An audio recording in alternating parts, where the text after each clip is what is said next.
Hi hello welcome to అమ్లు multiple vlogs. ఈరోజు మన ఛానల్లో అయితే కాకరకాయ కారం ఎలా చేసుకుందామో చూసుకుందాం. ఏంటి కాకరకాయ కారమా? అలా అయితే అనొద్దు, ఒక్కసారి ఈ ప్రాసెస్లో చేసి చూడండి, టేస్ట్ అద్దరిపోతుంది. ఒక్క ముద్ద కూడా వదిలిపెట్టరు మీరు. మళ్ళీ కాకరకాయలు ఎక్కడున్నాయా అని చెప్పి వెళ్తారు. ఓకేనా? నేను చూడండి చిన్న సైజు కాకరకాయలు అయితే తీసుకున్నాను కదా, మంచిగా పీల్ అయితే తీసేసుకోవాలి. అటు ఇటు సైడ్స్ తీసేసి మొత్తం పీలర్తో మంచిగా క్లీన్ చేసేసుకోవాలి. వాటర్లో వేసేసుకోవాలి. అన్ని కాయలు కూడా మంచిగా పీల్ చేసేసుకుని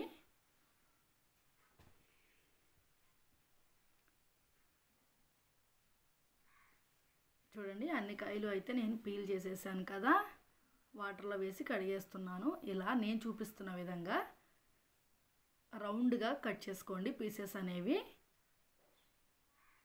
మొత్తం అన్ని కాయలు కూడా ఇలా రౌండ్గా కట్ చేసుకోవాలి.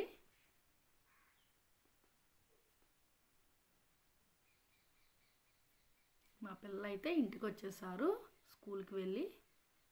చూడండి, ఇలా నాకైతే 2 ప్లేట్స్ అయితే కాకరకాయ ముక్కలు వచ్చాయి. మొత్తం అంతా రౌండ్గా కట్ చేసేసుకోవాలి.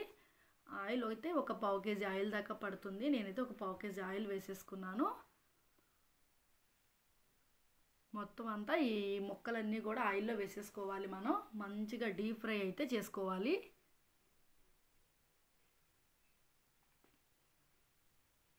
ఫస్ట్ కొంచెం హైలోనే ఉండాలి ఫ్లేమ్ అనేది.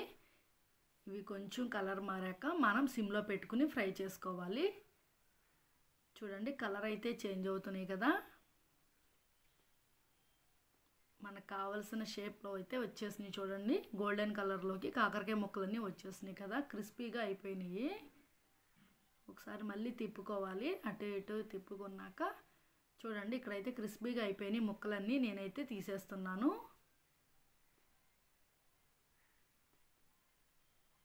కాకరకాయ ముక్కలన్నీ తీసేసి ఒక ప్లేట్లో అయితే వేసేసుకోవాలి.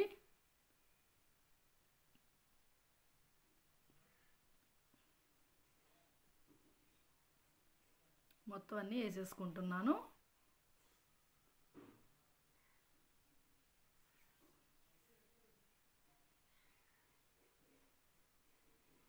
చూసారు కదా, నేను 2 ప్లేట్లు కాకరకాయ ముక్కలు వేస్తే చూడండి, ఒక ప్లేట్ అయితే అయినాయి. మొత్తం ఫ్రై అయ్యేసరికి చిన్నగా అయిపోతాయి కదా. ఇప్పుడు ఈ ఫ్రై చేసిన కాకరకాయ ముక్కలన్నీ కూడా ఒక మిక్సీ జార్లో వేసుకోండి. ఇప్పుడు కొంచెం సాల్ట్ వేసుకోవాలి, అలాగే కారం కూడా వేసుకోవాలి. జీలకర్ర, వెల్లుల్లిపాయ, మస్ట్ అండ్ షుడ్గా వెల్లుల్లిపాయ మాత్రం ఉండాలి ఖచ్చితంగా. మిక్సీ మూత పెట్టేసుకుని ఒకసారి గ్రైండ్ చేసేసాక కొంచెం కొబ్బరి పొడి, నూనె, వేయించిన శనగపప్పు కూడా వేసి ఒకసారి గ్రైండ్ చేసుకోవాలి మొత్తం. ఇప్పుడు తాలింపుకు ప్రిపేర్ చేస్తున్నాను. ఆయిల్ కొంచెం హీట్ అయ్యాక పల్లీలు వేసుకోవాలి. పల్లీలు కొంచెం ఫ్రై అయ్యాక తాలింపులు కూడా వేసుకోవాలి. ఇప్పుడు కరివేపాకు కూడా వేస్తున్నాను. కొంచెం జీలకర్ర, పసుపు కూడా వేసుకోవాలి. తాలింపు అయితే మంచిగా ఫ్రై అయిపోవాలి. ఈ తాలింపులో మనం ముందుగా మిక్సీ పట్టుకున్న కారం ఉంది కదా, అది వేసేసుకోవాలి. మొత్తం కారం అంతా ఈ ఆయిల్లో వేసేసుకుని ఒక 2 మినిట్స్ ఆయిల్లో ఫ్రై చేసుకోవాలి.